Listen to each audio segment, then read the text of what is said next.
Wait for the devotees to be able to arrive in Ayodhya and go to the Ram temple is almost over. What you see behind me is the construction of the Ram temple that is almost completed and is going to be inaugurated on 22nd of January, when the major inauguration ceremony is all set to take place, in which international delegations and dignitaries are also going to be present along with the Prime Minister Narendra Modi. But of course, as of now, what we're showing you is the main Ram temple that is all set to be completely done the construction with, and we will see special stones in fact that have been brought in from several states, specifically from Karnataka, from Telangana and several other places of Rajasthan as well, where there are specific limestones, pink limestones that are being used in the construction of the temple, so that the carvings that can be done inside the temple of the special idols as well that is being done. We will keep walking towards the Ram temple to show you a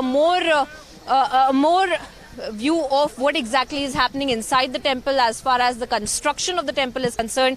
A lot of ideation has gone into it in terms of the kind of stones that are being used, in terms of the placement of the temple as well. It is not just one temple of the Ram temple. In fact, there are going to be 7 other temples as well, which will depict the story of the Ramayana, which will also include several other idols as well, including that of Shabri, Jatayu and all others as well, that will be placed in and around this premises. But the main premises of the Ram temple as of now stands here.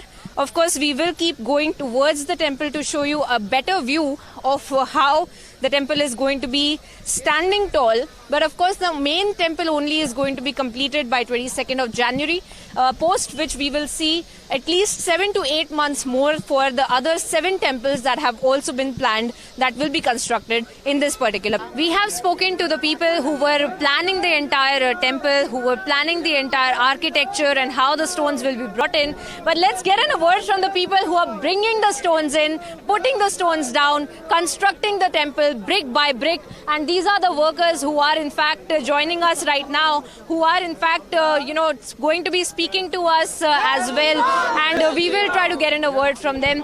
आप लोग कब से हैं यहाँ पर, कब से काम चालू है, क्या क्या काम आप लोग यहाँ पे कर रहे हैं? अब मुझे तो 7 मंथ हुआ है।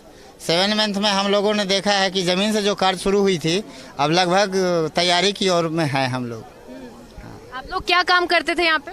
चुनाई का काम करते थे हम लोग, और पिछले 3 महीने से आए हैं। जी हाँ, मतलब प्लास्टर और जुड़ाई का काम करते हैं, ईंट का जुड़ाई का काम हम लोग करते हैं।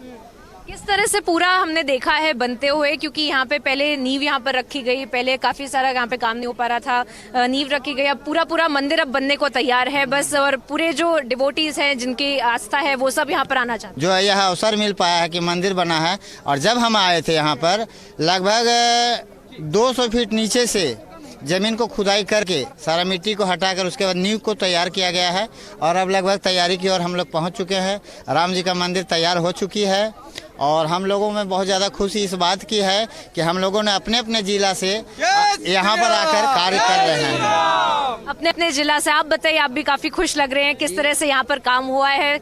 सब लोगों ने मिलकर यहाँ पर काम किया है राम मंदिर बनाने। ये काम समझ लीजिए कि जितने भी वर्कर यहाँ काम कर रहे हैं, ये हमारे जो राम जी के साथ में वानरी सेना के रूप में जो राम सेतु का निर्माण किए थे, उसी हिसाब से राम मंदिर में भी अपना तन मन धन लगा के और पैसा कमाने के पर्पज से नहीं आए हैं, केवल राम मंदिर का निर्माण हो इस संकल्प के साथ आए हैं। और मनोज तिवारी जी ने जो गाना गाया था वो आज सत्य हो रहा है। उन्होंने गाया था कि भगवा रंग चढ़ने लगा है, मंदिर अब बनने लगा है, मंदिर जब बन जाएगा सोच नजारा क्या होगा, देश हमारा हमारा देश हमारा, सोच के देखो इससे प्यारा फिर नजारा क्या होगा, सोच के देखो इससे प्यारा फिर ये नजारा क्या होगा।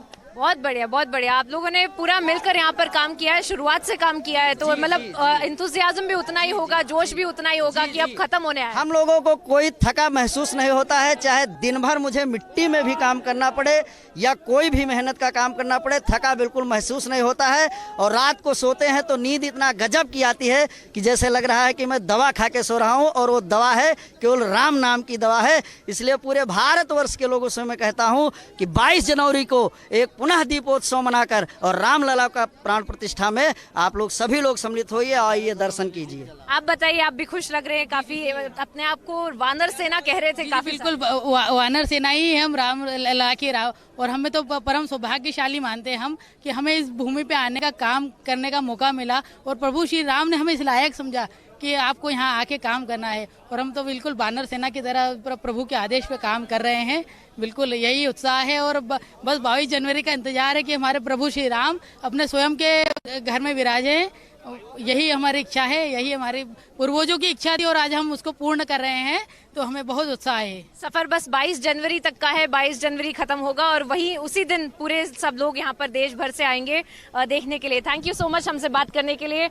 आप देख सकते हैं कि किस तरह से जो सारे वर्कर्स हैं यहाँ पर they are calling themselves the Vanar Sena, basically the Vanar Sena that had made sure that Lord Ram had been able to carry on with his journey in the Vanvas and the exile, and now we are looking at the same quote-unquote Vanar Sena in fact carrying out the construction of the very Ram temple here in Ayodhya that is all set to be inaugurated on 22nd of January.